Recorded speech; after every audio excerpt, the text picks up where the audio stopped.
Hello again, my name is Ernest. Let's settle for the details. Now, floodwaters in the Gusau district have started receding following 3 days of spillage of excess water from the Wager Dam.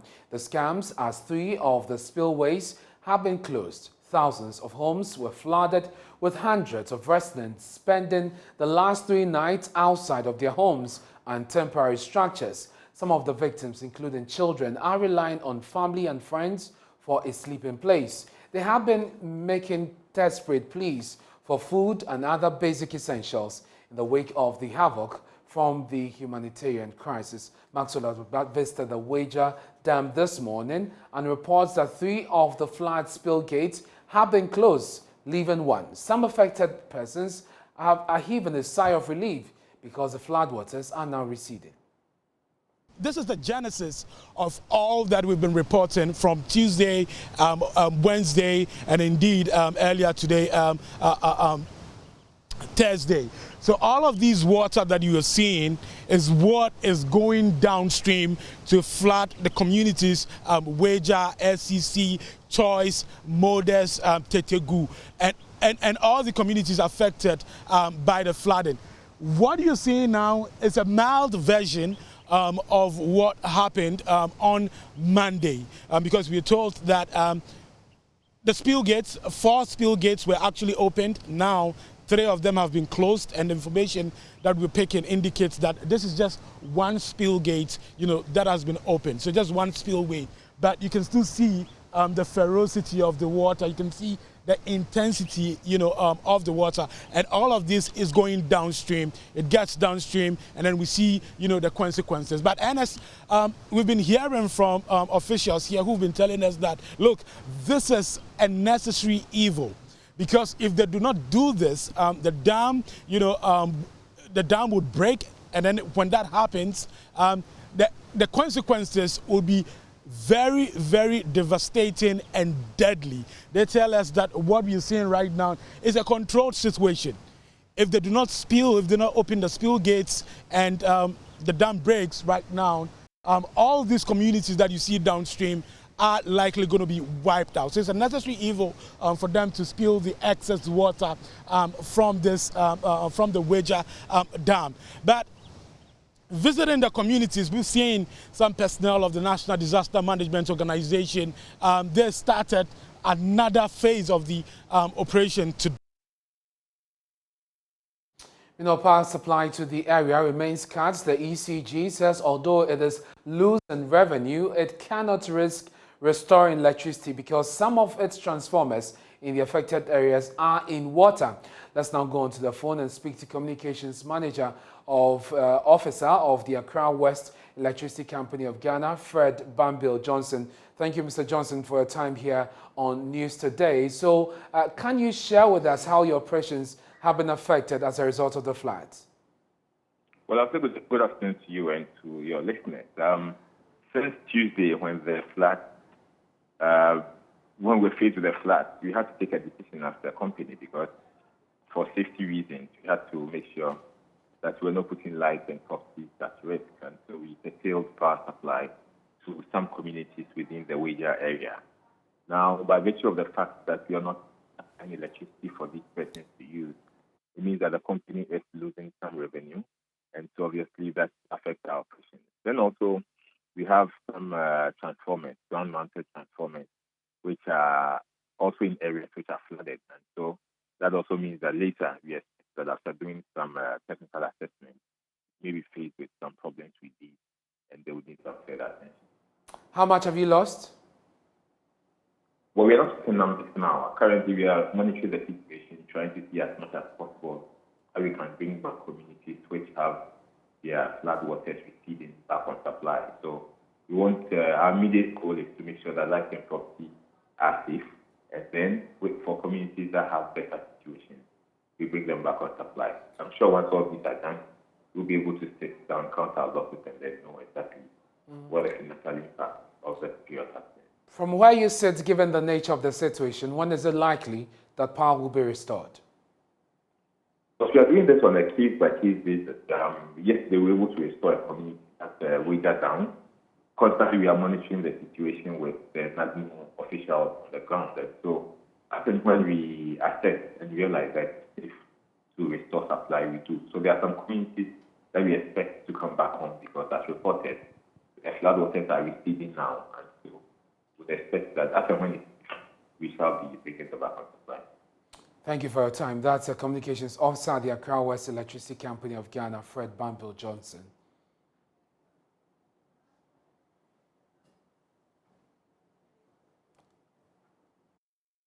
My colleague Mark Soladotba has been reporting that some more, rains are expected, and so the residents are taking precaution in order to save their property. Some other areas have had the water recede. We've seen some of the people go back to their homes to try and salvage what they can actually salvage. A lot of them have spent days, at least 3 days, 3 nights out of their homes, some staying with friends and family. Others are the temporary structures, the shelters provided by the assembly. We also know that they're actually making a desperate plea for some help from NADMO. Max Odobra has those details.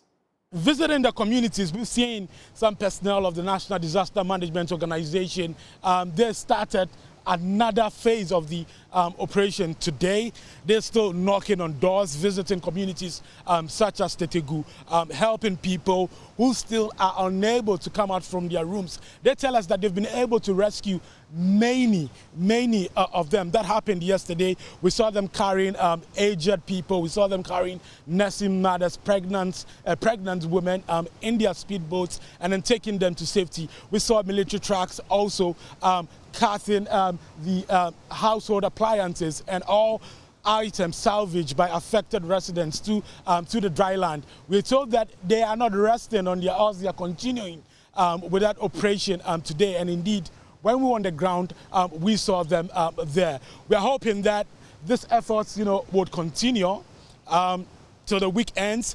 But what we are likely not to see is power being restored anytime soon. Our sources at the Electricity Company of Ghana tell us that they are in touch with the National Disaster Management Organization. They are doing their own assessment, and until they are satisfied that it's safe to restore power supply, it will be very difficult for them to do so, Ernest. Maxwell, thank you very much. And that's my colleague Maxwell bringing us some reports just an hour ago. And let's stay on floods, but away from the South municipality, because 4 basic schools in the New Joburg North municipality of the Eastern region have been closed down, while 2,686 persons are now displaced following last weekend's downpour. Records available also indicates that the last time flood and destruction of this magnitude occurred was in 1963. When the Densu River exceeded its banks, causing massive destruction to lives and property. Addressing the media, Municipal Chief Executive for the New Joburg North Municipality, Comfort Asante, disclosed that the situation has led to a closure of the Islamic Basic School, Municipal Assembly Basic School, Methodist Basic School and the Catholic Basic Schools, all in Akwadum. She added some 2,686 persons made up of 977 children and 1,708 adults have been displaced, whilst 203 households are either totally or partially collapsed. Have been working assiduously day and night to contain the flood situation.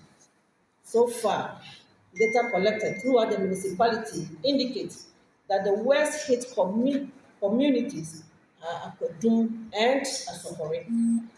The municipality unfortunately recorded 1 death who has since been buried.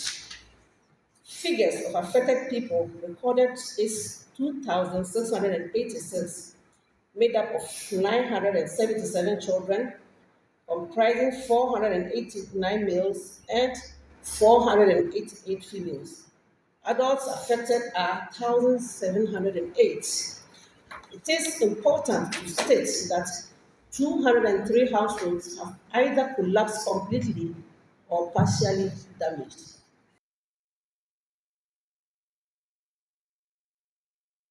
Coordinating Director of the New Joburg North Municipal Assembly, Alhaji Ibrahim Tijani Ampedu Amadou, hinted The Assembly has commenced a review of all building permits in some flood-prone areas. He added that all buildings without permit will be demolished. At the last statutory planning committee meeting, this issue was discussed extensively.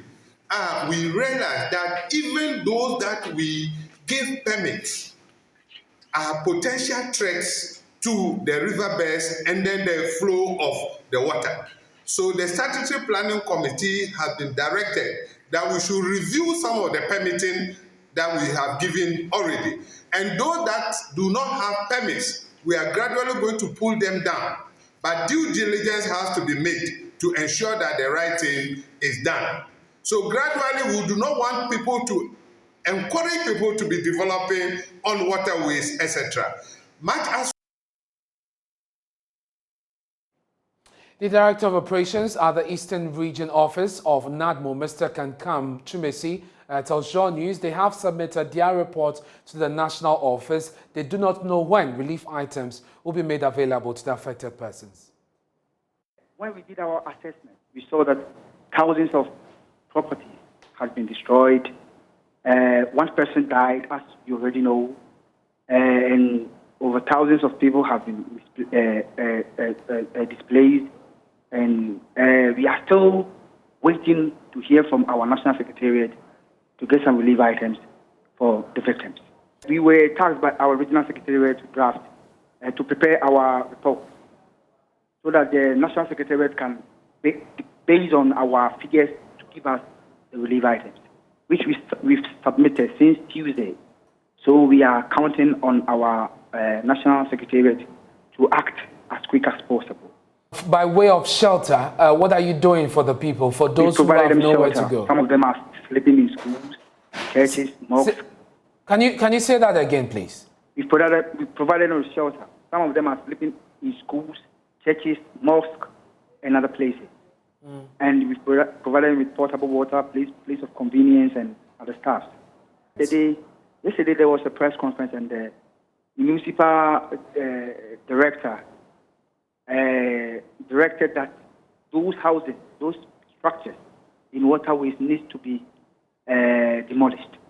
And there are some commercial activities at some flood-prone areas that we've marked that those people should evacuate from that place. So we are hoping, and I think if this rains comes down, I think the Assembly will take a very bold decision to act, because NADMO as a department have advised the Assembly on that. Let's now turn our attention to illegal mining. The assistant headmaster of Impatasia DA Junior High School in the Amanse South District, Akwesi Anane, has died after falling into a galamsey pit. The incident happened at Manso Impatase near Manso Odahun on Tuesday. According to reports, the teacher, who is also secretary to the local unit committee, had gone to his mining concession in the late hours of Tuesday. Assembly member for Inyuniso electoral area, George Duku Echampon, explains Akwesi Anane regularly checked on his concession, though he had not been active in the mining activities. My colleague Nana Yaojima joins me via Zoom with more on this story. Nana, tell us more about this incident. This is a teacher who had a concession.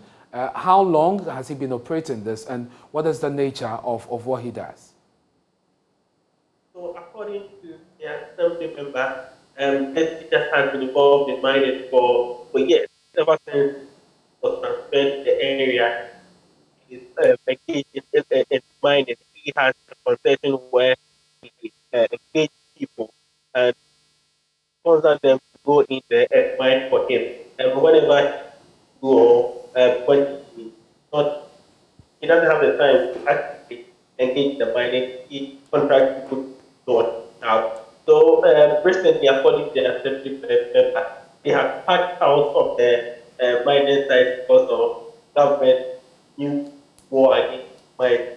So illegal mining state. So they have gone in there, check on the rest of the property that are stored there on the land, and also check out if there are some people that have gone behind it to engage there so that start them from the area that was devastated.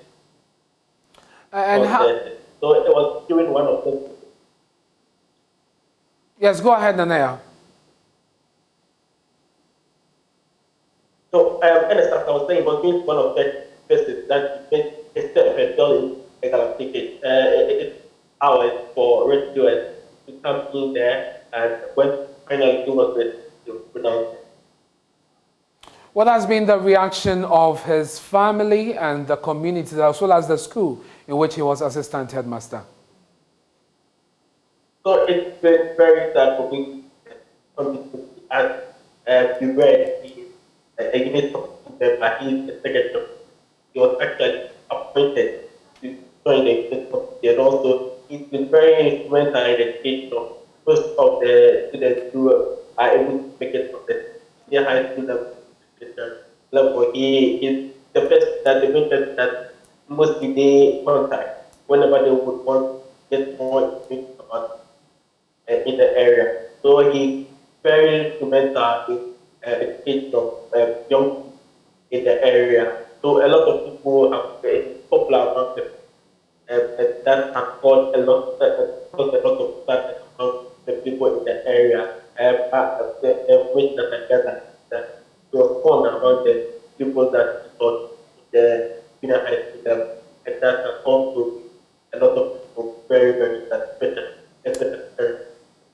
Nanaya, thank you very much for the updates there. And Nanaya was just telling us about the assistant headmaster for the MA in Pataset School who has died because he went to check on his Galamsey site, well, I beg your pardon, his concession. He has been involved in mining for some time now, and he's an active member of that community, secretary to the local committee. Rescue efforts, were launched after they discovered that he had not returned from his concession. The body retrieved, and it's been devastating for the family, the school, as well as the entire community. President Akufo-Addo says his office will not protect any person in his government found complicit in the fight against illegal mining. He has announced a new legal regime where Ghanaians found complicit will spend between 15 and 20 years in jail after being fined heavily. Also, stiffer punishment for foreign nationals who engage in illegal mining. Now, Jima reports. Illegal mining operations have been rife in parts of the country. Some persons in high political offices have been accused of being complicit in the fight against illegal mining. These include the president's representative in various metropolitan, municipal and district assemblies, as well as party members. The president says the necessary evidence should be prescribed against suspected persons. At a meeting with the MMDCs in mining communities across the country, the president asked them to clear their names by enhancing their fight against the menace. You are my representatives in each of your metropolises, municipalities, and districts. You are the representatives of the president. It cannot be that the president at the national level is waging a war against Galamsey, and you at the local level, my representatives, are compromising that fight. That cannot work. I'm not here to threaten anybody, but I want you to know that this is a struggle that I take very seriously. And I will not be in a position to protect anybody against whom evidence is masked about their complicity in this matter. What happens in Ghana is that there are accusations are made against people en blanc, in gros, MMDC. I don't operate with that. I don't operate with rumors. I'm a lawyer. So I'll always be dealing with facts. But if facts are brought, you will be invited to comment on it. Already, the district chief executive for Bosome Frehon, Yao Danso, has been summoned to clear his name in illegal mining activities in the area. President says the passing of the DCE's spouse is keeping him from responding to the call. Your colleague in Bosome Frehon There have been public accusations about his involvement. He's been summoned by the Minister for Local Government to come and answer. Unfortunately for him, it has coincided with the death of his wife.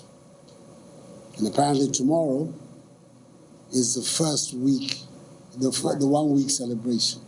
So he has not been able to respond. But when the 1 week celebration is over, he will have to respond. And depending on the quality of his response, we will decide what the future holds for him.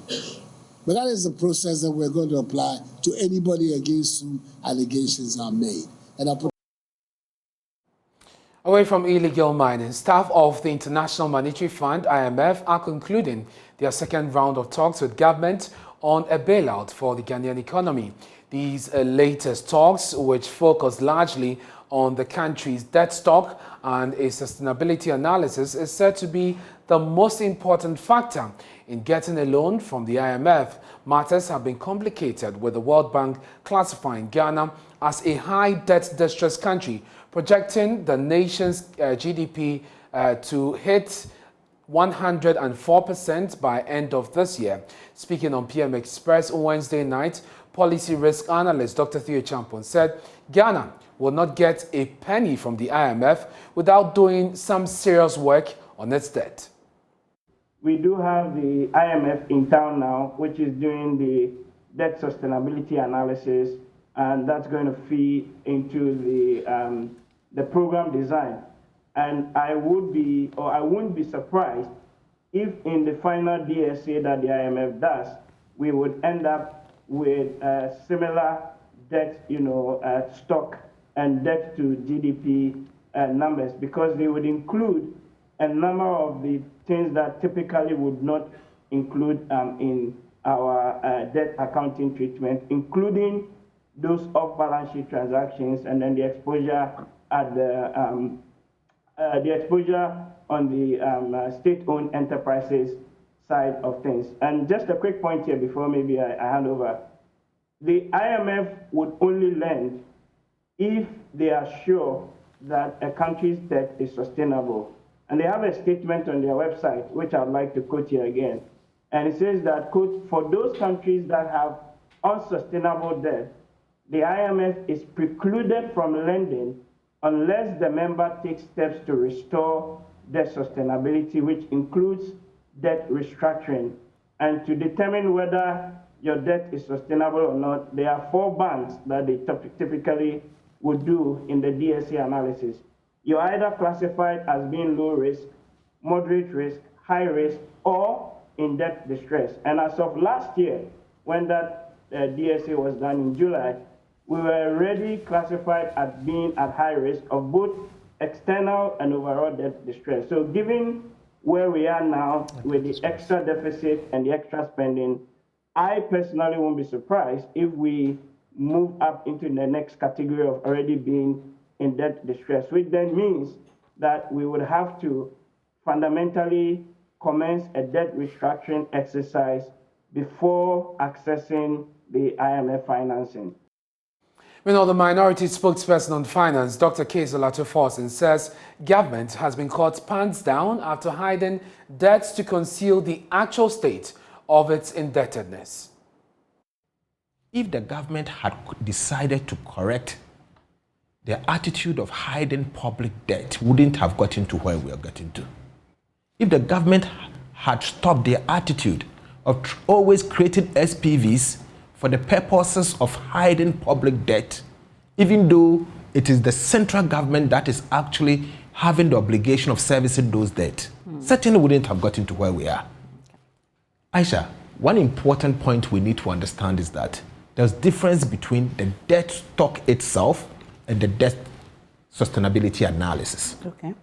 While the debt stock talks about the stock of debt, the actual debt you owe, the DSA deals with going forward, including policies that you will implement in the medium term, including some signings of loans that you are yet to draw down.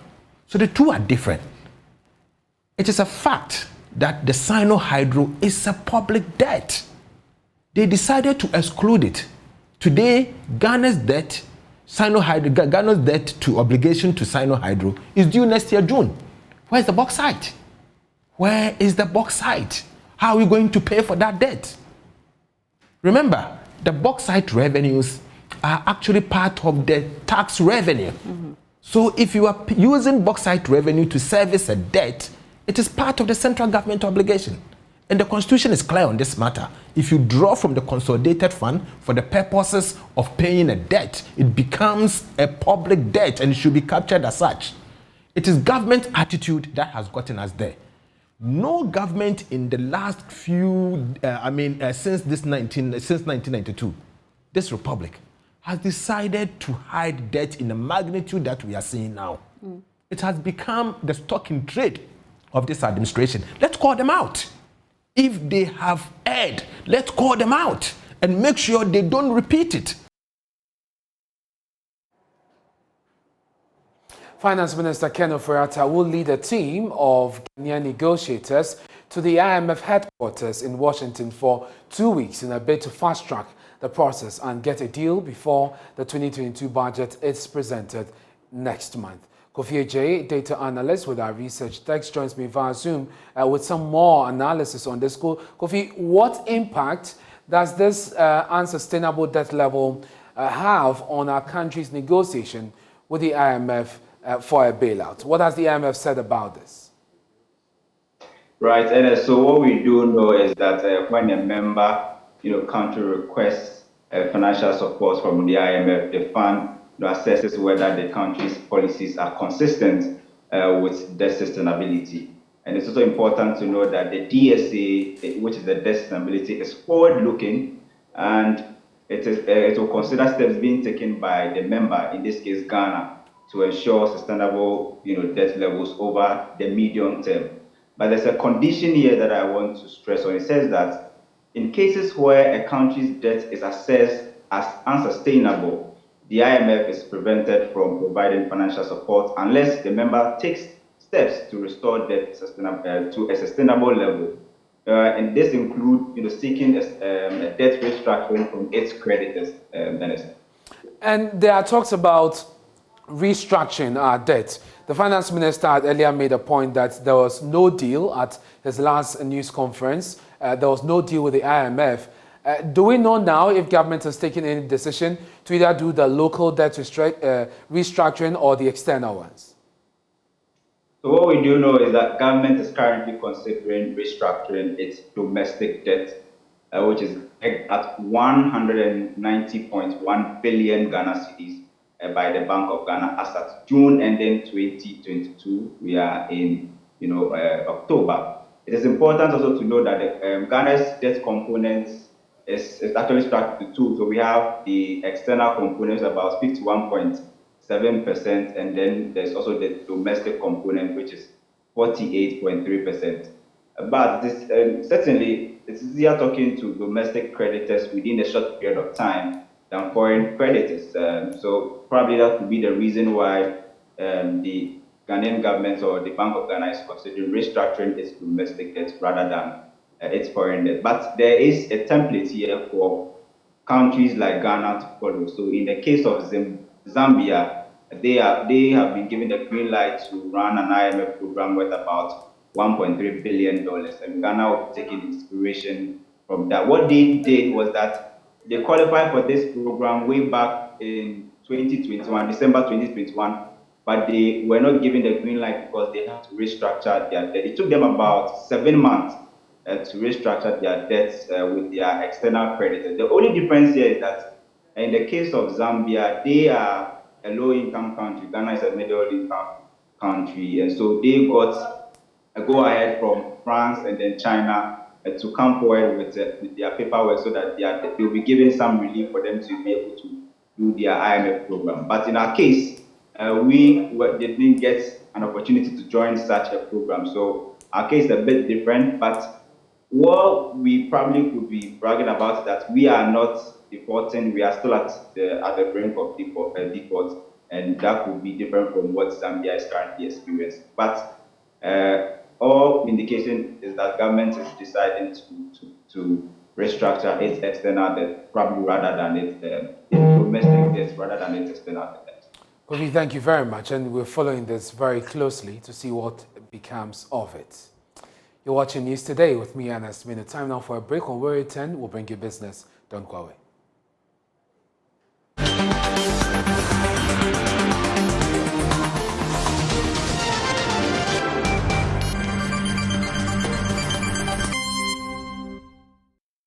Hello, good afternoon. It's time to do business with me, Beverly Broom. Now, the Ghana Revenue Authority, GRA, is in the process of developing an online platform for the purposes of auctioning vehicles and goods at the Tema Port. The initiative, known as the e-auction, will eliminate corruption associated with auctioning of goods at the port. Speaking at a ceremony to launch the GRA Service Charter, Commissioner General of the GRA, Reverend Amisha Dauswamwa, disclosed that prospective vehicle buyers will no longer go online to make their purchases without appearing physically by the end of this month. The Ghana Revenue Authority for some time now has been receiving backlash over alleged corruption related to the auction of vehicles at the port. With the implementation of the e-auctioning, the process is expected to be done without human interference and transparent. The Commissioner General of the Ghana Revenue Authority, in a speech to launch the GRA Customer Service Charter, assured that the team is working assiduously to begin implementing the new initiative by end of October. We have also introduced the electronic VAT, which we also introduced this year. In fact, before the end of this month, we'll be coming out with electronic or e-auction. And for those who go around Tema looking for cars and looking all around, you can sit at your home, see the car online, indicate how much you want to pay for the car, and once you win, you pay online and you are done. So all this is on the technology, these are on the technology front. But this will not succeed if we, the people in the organization, do not promise and commit to the promise. The revised GRA Service Charter aims at improving customer service relation between the GRA and taxpayers. Board Chairman of GRA, Dr. Otin Jesse, highlighted the need for the country to increase its tax to GDP ratio, a situation he believes can be achieved through quality customer services. Tax to GDP ratio, which we can compare amongst our peer countries.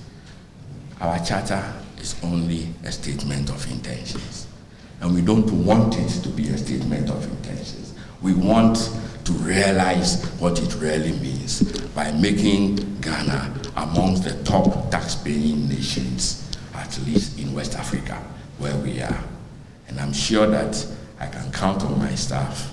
I'm sure that my private sector colleagues are as interested in the development of our nation as everybody else. So help us to not put the burden on the few, but on everybody. Be transparent with us. We will be transparent with you. Ghana is one of the countries with low tax to GDP ratio among its peers on the continent.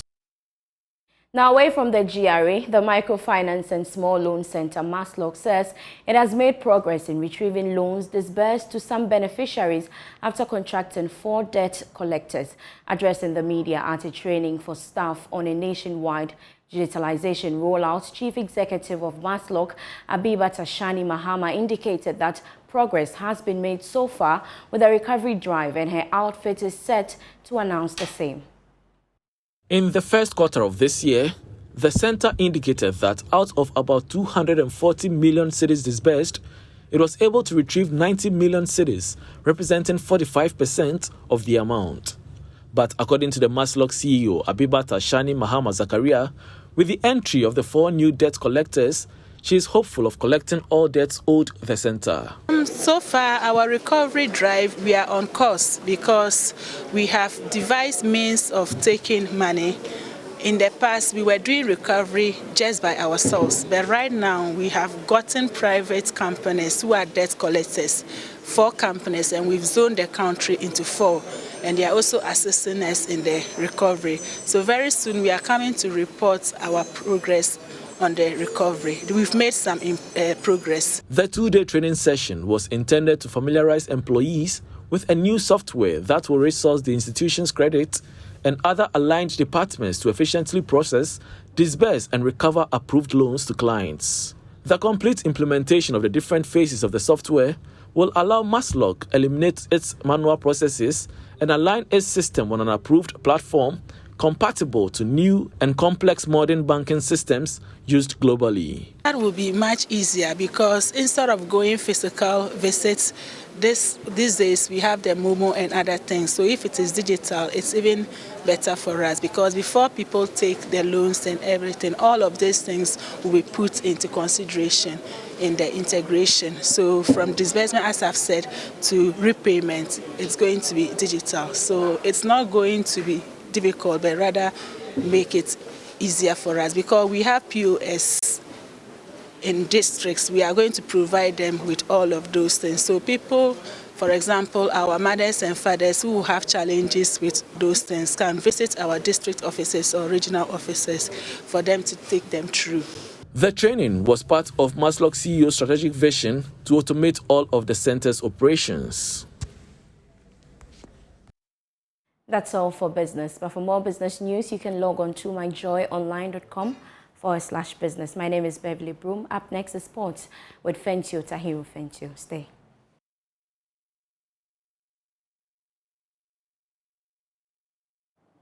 And on showbiz, Joy Learning's literature facilitator Stella Jima, I beg your pardon, has emerged as the overall best teacher for the 2022 Ghana Teacher Prize Award held at the University of Development Studies in Tamale, as she wins a 3-bedroom house worth 300,000 Ghana cedis for being the most outstanding teacher for 2022. Joy Learning's Pamela Seto has more in this following report. Well, we'll bring that to you subsequently, but that's how we end the news here on JoyNews today. My name is Ernest. We have more stories on myjoyonline.com. Please stay with us. Up next is the Marketplace.